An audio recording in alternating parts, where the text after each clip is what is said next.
안녕하세요. 오늘도 만남 사연을 찾아주셔서 감사합니다. 좋아요와 구독은 저에게 큰 힘이 됩니다. 알림 설정으로 새 사연도 편하게 들으세요. 50대 여성인 주인공 미영은 부산의 작은 상가에서 문구점을 운영하는 아버지와 시립병원에서 간호사로 일하는 어머니 사이에서 태어났습니다. 어린 시절부터 미영의 기억 속 어머니는 늘 엄격하고 절약을 강요하는 분이었습니다. 돈 한 푼이라도 아껴야 한다. 쓸데없는 곳에 돈을 낭비하면 안 된다며 자녀들을 엄격하게 키우셨죠. 미영은 친구들이 새 옷을 샀거나 외식을 할 때도 어머니의 눈치를 봐야 했습니다. 학용품 하나 사는 것도 꼭 필요한지 몇 번씩 확인해야 했고, 가족 여행 같은 것은 상상도 할 수 없었습니다. 심지어 전기료를 아끼려고 저녁 8시가 넘으면 거실 불을 꺼야 했고, 화장지도 정해진 양만큼만 사용할 수 있었습니다. 사춘기에 접어든 미영은 이런 어머니의 모습에 점점 불만이 쌓여갔습니다. 우리가 그렇게 가난한 것도 아닌데 왜 이렇게 살아야 하지? 다른 집 엄마들은 아이들에게 이렇게 하지 않는데? 하는 생각들이 머릿속을 맴돌았습니다. 특히 17세가 되던 해 반 친구들과 수학여행을 가려는데 어머니가 그런 돈 있으면 차라리 저축하는 게 낫다며 반대하셨을 때는 정말 화가 났습니다. 그날 저녁 미영의 심정을 눈치챈 아버지가 조용히 불러서 이야기를 들려주셨습니다. 미영아, 네가 어머니를 이해하기 어려워하는 거 아빠가 다 안다. 하지만 어머니에게도 사연이 있단다. 아버지는 찬찬히 어머니의 과거를 설명해 주셨습니다. 어머니는 대구의 한 농촌 마을에서 태어났는데 15세 때 부모를 연달아 잃고 고아가 되었다고 했습니다. 할머니는 폐결핵으로, 할아버지는 간경화로 돌아가셨는데 당시에는 의료비도 제대로 마련하지 못해 두 분 모두 집에서 돌아가셨다고 합니다. 갑작스럽게 천혜고아가 된 어머니를 도와준 사람이 마을의 부유한 할머니였습니다. 그 할머니는 마을에서 가장 큰 한옥에 살며 논밭을 많이 소유한 분이셨습니다. 자식이 없어 혼자 사시던 분이었는데 어머니의 처지를 불쌍히 여겨 집에서 재워주시고 밥을 먹여주시며 간호학교까지 보내주셨다고 합니다. 그분이 없었다면 내 어머니는 길거리에서 굶어 죽었을 거야. 정말 목숨의 은인이셨지. 어머니는 그 할머니 댁에서 3년간 살면서 집안일을 도우며 간호학교를 다녔습니다. 할머니는 어머니를 친딸처럼 아껴주셨고 공부 열심히 해서 훌륭한 간호사가 되어라. 그게 할머니가 바라는 전부다라고 늘 격려해 주셨다고 합니다.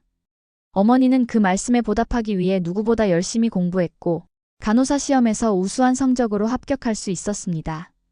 하지만 어머니가 간호사가 되어 첫 월급을 받고 할머니께 인사드리러 갔을 때 충격적인 소식을 들었습니다. 할머니가 아들뻘 되는 사기꾼에게 속아 전 재산을 잃고 패가망신했다는 것이었습니다. 그 사기꾼은 할머니에게 땅값이 몇 배로 오를 좋은 투자처가 있다며 접근해서 모든 재산을 빼앗아 갔던 것입니다. 내 어머니가 그 소식을 들었을 때 얼마나 충격을 받았겠니? 자신을 그렇게 아껴주신 분이 하루아침에 거지가 되셨다는 걸 알게 된 거야. 할머니는 결국 남의 집 마루에서 연명하시다가 1년도 못 가서 병으로 돌아가셨다고 했습니다. 어머니는 할머니의 장례식을 치르면서 나도 언젠가 이런 일을 당할 수 있구나라는 두려움에 사로잡혔다고 합니다. 그 이후 어머니는 가난과 불안정에 대한 극도의 공포를 갖게 되었습니다. 돈이 없으면 아무것도 할 수 없고 나를 도와줄 사람도 없다는 생각에 사로잡혀 한 푼이라도 아끼고 저축하는 것이 습관이 되었다는 것입니다. 아버지는 어머니가 그렇게 절약하시는 건 우리 가족을 사랑하기 때문이야. 혹시라도 우리에게 어려운 일이 생겼을 때 도울 수 있도록 준비하고 계신 거란다라고 설명해 주셨습니다. 그런데 아버지가 들려준 더욱 놀라운 사실이 있었습니다. 어머니는 그렇게 아낀 돈으로 자신과 같은 처지의 사람들을 몰래 도우고 있다는 것이었습니다. 매달 일정 금액을 고아원에 기부하고 있었고 병원에서 치료비가 없어 어려워하는 환자들을 개인적으로 도와주기도 했다고 합니다. 어머니는 자신이 받은 은혜를 다른 사람들에게 돌려주고 싶어 하신다. 그분이 자신을 도와주신 것처럼 말이야. 아버지의 이야기를 듣고 나니 미영의 마음이 복잡해졌습니다. 어머니에 대한 원망은 사라졌지만 동시에 미안한 마음이 들었습니다. 그동안 어머니의 마음을 전혀 이해하지 못했던 자신이 부끄러웠습니다. 아빠, 엄마가 그런 어려운 시절을 보내셨는데 저는 왜 그걸 몰랐을까요? 어머니가 일부러 말씀하지 않으셨거든. 자식들이 걱정할까 봐서 말이야. 그날 밤 미영은 어머니께 조용히 다가가 말씀드렸습니다. 엄마, 아빠한테 엄마 이야기 들었어요. 그동안 엄마 마음도 모르고 불만만 가져서 정말 죄송해요. 어머니는 처음엔 당황하셨다가 미영의 손을 잡고 말씀하셨습니다. 미영아, 엄마가 너무 엄격했구나. 엄마도 미안해. 하지만 엄마는 너희들이 어려운 일을 당했을 때 도울 수 있는 부모가 되고 싶었던 거야. 그 대화 이후 미영과 어머니의 관계는 완전히 달라졌습니다. 미영은 어머니의 절약 정신을 이해하게 되었고 어머니도 자식들에게 좀 더 관대해지셨습니다. 수학여행도 다녀올 수 있게 해주셨고 가끔은 가족끼리 외식도 하게 되었습니다.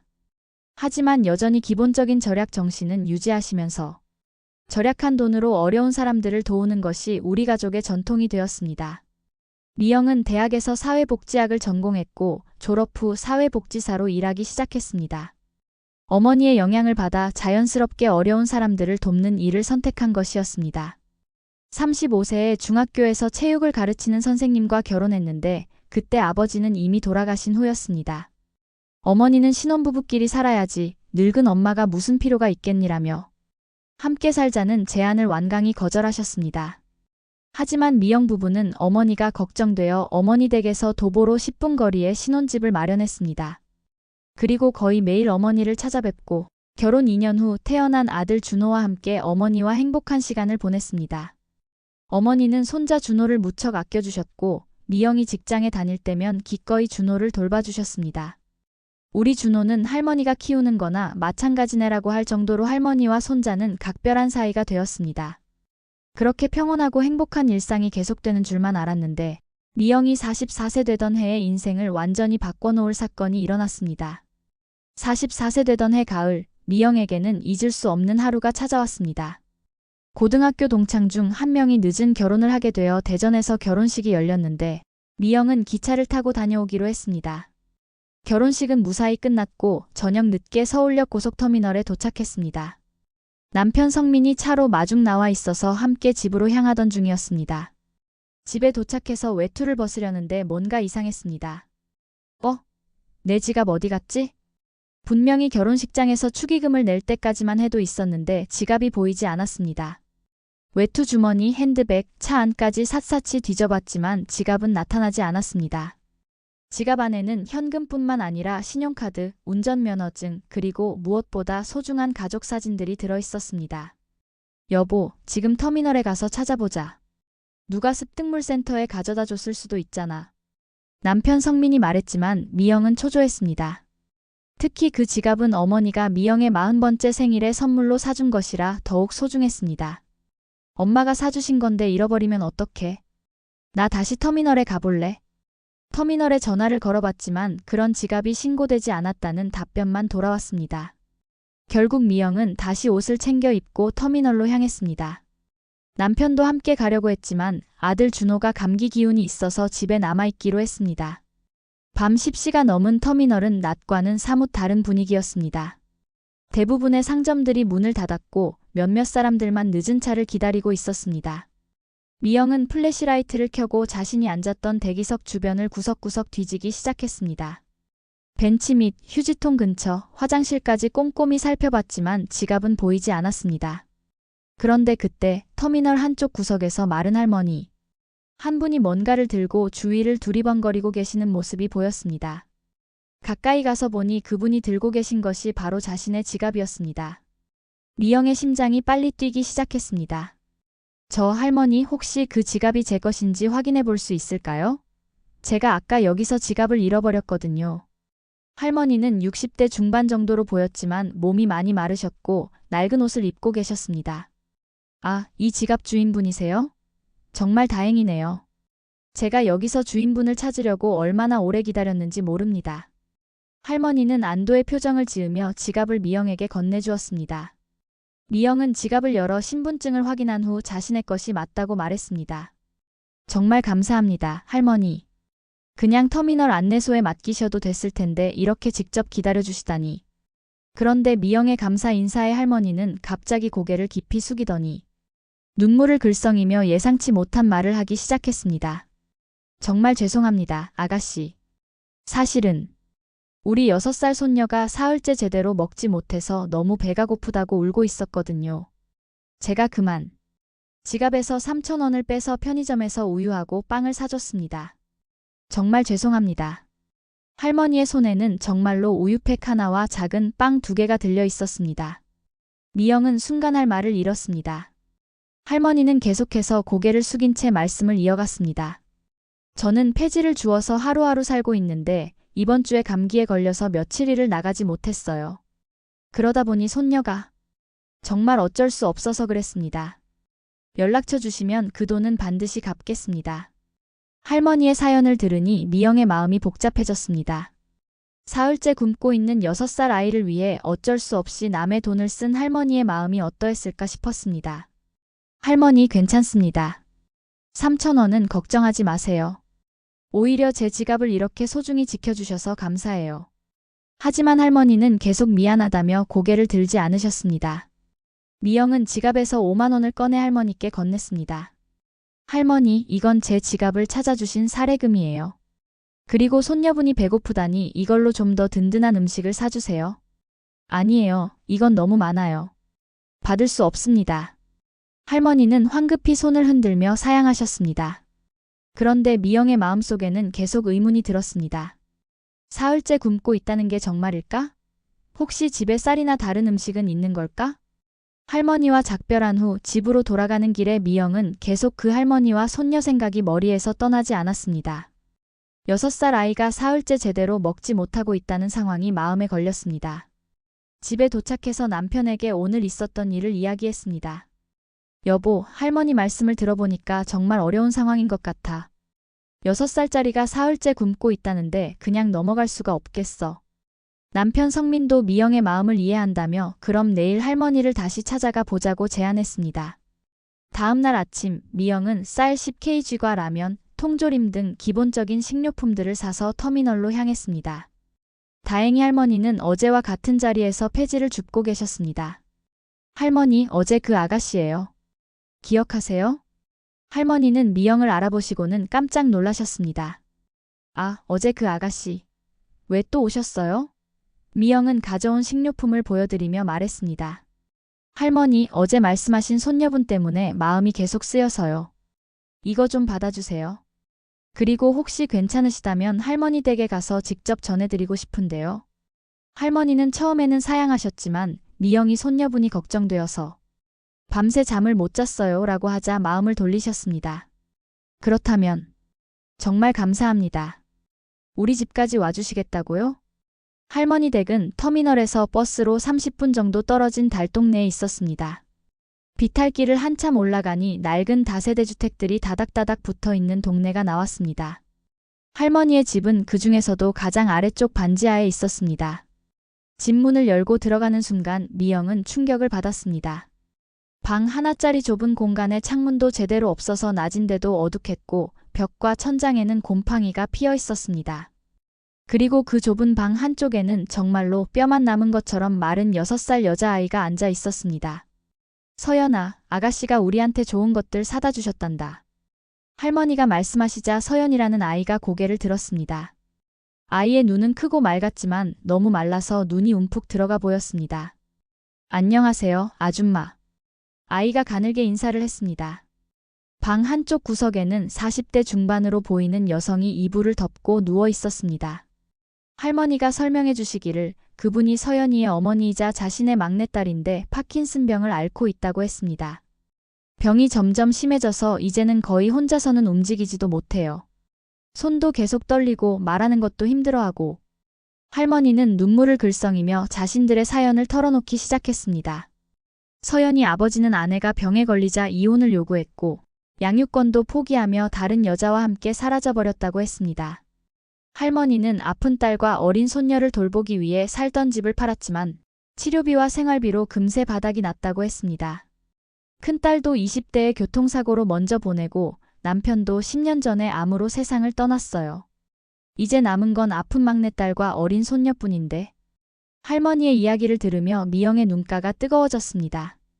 특히 서연이가 할머니, 저 배고파요라고 작은 목소리로 말하는 것을 들으니 가슴이 미어졌습니다. 미영은 그날 집에 돌아가서 남편에게 할머니 가족의 상황을 자세히 이야기했습니다. 여보, 정말 마음이 아파. 6살짜리 아이가 그런 환경에서 살고 있다니. 남편 성민도 미영의 마음을 충분히 이해한다며 우리가 도울 수 있는 만큼 도와주자고 말했습니다. 그날부터 미영은 정기적으로 할머니 댁을 방문하며 생활비를 보태드리고 생필품을 가져다 드리기 시작했습니다. 미영의 어머니도 손녀 서연이의 이야기를 들으시고는 불쌍한 아이구나. 우리가 도와야지라며 직접 반찬을 만들어서 보내주시곤 했습니다. 아들 준호도 엄마, 서연이 누나 언제 만날 수 있어요? 라며 관심을 보였습니다. 미영은 가끔 준호와 함께 할머니 댁을 방문해서 서연이와 놀아주기도 했습니다. 후원을 시작한 지 2달이 지나던 어느 날 미영은 할머니와 대화를 나누다가 놀라운 사실을 알게 되었습니다. 할머니 댁 벽에 걸린 오래된 가족 사진을 보던 중이었습니다. 할머니, 이 사진 속 분은 누구세요? 아, 그건 우리 어머니야. 벌써 20년도 더 전에 돌아가셨지만 말이야. 사진 속 여성의 모습이 어딘가 익숙해 보여서 미영이 자세히 들여다보았습니다. 할머니, 혹시 할머니 어머님이 예전에 대구에서 사셨나요? 그렇지. 대구에서 논밭도 많이 가지고 계셨고 마을에서도 꽤 유명하신 분이었어. 그런데 넌 어떻게 그걸 아니? 미영의 가슴이 두근거리기 시작했습니다. 할머니, 혹시 할머니 성함이 박순자 되세요? 맞아. 그런데 너 어떻게 내 이름을 알고 있니? 미영은 더 이상 의심의 여지가 없다는 것을 깨달았습니다. 할머니, 혹시 예전에 고아된 아이 하나를 도와주신 적 있으세요? 간호학교까지 보내주시고. 박순자 할머니의 표정이 급격히 변했습니다. 설마, 너 혹시 그때 그 아이와 관련이 있니? 미영은 흥분을 감추지 못하고 말했습니다. 네, 맞아요. 그 아이가 바로 우리 어머니예요. 정말 믿을 수 없어요. 이게 어떻게 된 일이죠? 할머니도 믿어지지 않는다는 표정으로 미영을 바라봤습니다. 세상에. 그럼 너는 그 아이의 딸이라는 말이니? 우리 어머니께서 그렇게 아껴주시던 그 아이의 딸이? 두 사람은 잠시 말을 잇지 못한 채 서로를 바라봤습니다. 이런 우연이 있을 수 있는지 도저히 믿어지지 않았습니다. 할머니가 먼저 입을 열었습니다. 참 신기하다. 내 어머니가 그렇게 착하고 예쁜 아이였는데 우리 어머니께서 그 아이를 얼마나 아껴하셨는지 몰라. 친딸보다 더 예뻐하셨어. 미영도 어머니로부터 들었던 이야기를 떠올리며 말했습니다. 저희 엄마도 할머니 어머님 이야기를 할 때마다 눈물을 흘리세요. 정말 목숨의 은인이라고 하시면서. 그때 박순자 할머니가 갑자기 눈물을 흘리기 시작했습니다. 미안해, 아가야. 우리 어머니께서 그 아이를 그렇게 아껴주셨는데 결국 사기를 당해서 모든 걸 잃고 말았어. 그 아이한테 얼마나 미안했는지 몰라. 마지막까지도 그 아이 걱정만 하시다가 돌아가셨거든. 미영은 할머니의 손을 잡고 위로했습니다. 할머니, 그런 말씀 마세요. 엄마는 할머니 어머님께 받은 은혜를 평생 잊지 않고 계세요.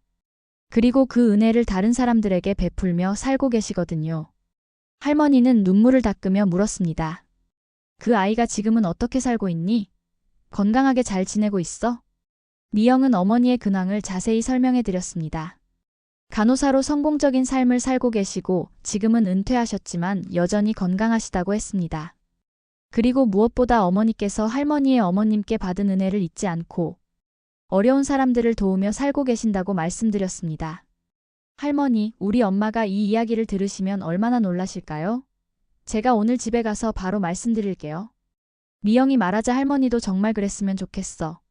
나도 그 아이를 다시 보고 싶어라고 대답했습니다. 그날 저녁 미영은 집에 돌아가자마자 어머니께 전화를 드렸습니다. 엄마, 정말 믿기 어려운 일이 생겼어요. 제가 그동안 도와드리던 할머니가 엄마가 말씀하신 그 은인 할머니의 딸이에요. 전화 너머로 어머니가 숨을 크게 들이쉬는 소리가 들렸습니다. 뭐라고? 그게 정말이니? 네, 정말이에요. 할머니 성함도 박순자 씨고 대구 출신이고 어머님이 엄마를 도와주신 그분 맞아요. 어머니는 한참 동안 말씀을 못 하시다가 세상에 이런 일이 정말 일어날 수 있구나라며 감격해 하셨습니다. 다음 날 미영은 어머니를 모시고 박순자 할머니 댁을 찾아갔습니다. 45년 만에 만나는 두 분의 재회는 정말 감동적이었습니다. 순자야, 정말 너니? 선생님. 정말 선생님이세요? 두 분은 서로를 껴안고 한참 동안 울었습니다. 우리 어머니께서 선생님을 얼마나 걱정하셨는지 몰라요. 마지막까지도 선생님 이야기만 하시다가 돌아가셨어요. 박순자 할머니가 말했습니다. 미영의 어머니도 어머님께서 저를 얼마나 아껴주셨는지 제가 지금까지 살아올 수 있었던 건 모두 어머님 덕분이에요. 라며 감사를 표했습니다. 어머니는 박순자 할머니의 현재 상황을 파악하시고는 즉시 행동에 나섰습니다. 순자야, 이런 곳에서 어떻게 살아? 당장 더 나은 곳으로 이사를 가야지. 어머니는 자신의 집 근처에 있는 깨끗한 원룸을 구해주시고 이사 비용과 보증금까지 모두 지원해 주셨습니다. 선생님, 이렇게까지 해주시면 제가 어떻게 갚죠? 박순자 할머니가 울먹이며 말씀하시자 어머니는 내가 어머님께 받은 은혜에 비하면 이건 아무것도 아니야. 이제라도 내가 할 수 있는 걸 해야지라고 대답하셨습니다. 이사를 마친 후 박순자 할머니와 서연이는 훨씬 나은 환경에서 살게 되었습니다. 창문이 있는 방에서 햇빛도 들어오고 곰팡이 냄새도 나지 않았습니다. 서연이는 할머니 여기가 천국 같아요. 라며 기뻐했습니다. 미영의 어머니는 거의 매일 할머니 댁을 찾아가서 아픈 딸의 간병을 도와주시고 서연이를 돌봐주셨습니다. 또한 파킨슨병 치료를 위해 좋은 병원을 소개해 주시고 치료비까지 지원해 주셨습니다. 순자야, 혼자서 다 감당하려고 하지 마. 내가 있잖아. 박순자 할머니는 선생님이라고 부르던 미영의 어머니를 이제 언니라고 부르게 되었습니다. 45년이라는 세월이 흘렀지만 두 분은 마치 어린 시절로 돌아간 것처럼 서로를 아껴주셨습니다. 하지만 안타깝게도 박순자 할머니의 막내딸은 병이 점점 악화되어 이사한 지 1년 반 만에 결국 세상을 떠나고 말았습니다. 장례식 날 박순자 할머니는 이제 정말 서연이밖에 없네라며 오열했습니다. 미영의 어머니는 그런 할머니를 위로하며 내가 있잖아, 순자야. 우리가 함께 서연이를 키우자라고 말씀하셨습니다. 딸을 떠나보낸 후 박순자 할머니는 크게 상심하셨고 건강도 급격히 나빠지기 시작했습니다. 미영의 어머니는 순자야, 우리 집에 와서 살자. 혼자 있으면 더 우울해질 거야 라며 함께 살 것을 제안하셨습니다. 할머니가 80세로 세상을 떠나기 전 미영에게 서연이를 부탁했고 미영 부부는 서연이를 정식으로 입양했습니다. 미영 어머니도 함께 살기 시작해 5명의 가족이 되었습니다. 처음에는 어색해하던 서연이가 1년 후 처음으로 엄마, 아빠라고 부르는 순간은 온 가족에게 감동을 주었습니다. 이 이야기는 하나의 지갑 분실 사건이 어떻게 두 세대에 걸친 은혜의 순환을 완성시켰는지를 보여줍니다. 할머니의 어머니가 미영의 어머니를 도왔고 45년 후 미영이 할머니의 손녀를 돕게 된 것은 단순한 우연이 아닌 운명적 인연이었습니다. 미영은 이 경험을 통해 세상에 이런 운명 같은 인연이 정말로 존재한다는 것을 깨달았고 무심코 스쳐보낼 법한 인연도 늘 눈여겨 살펴보라고 조언합니다. 현재 서연이는 초등학교 5학년이 되어 건강하게 자라고 있으며 미영 부부는 일찍 가족을 잃는 아픔을 겪은 서연이가 행복할 수 있도록 최선을 다해 좋은 부모가 되겠다고 다짐하고 있습니다.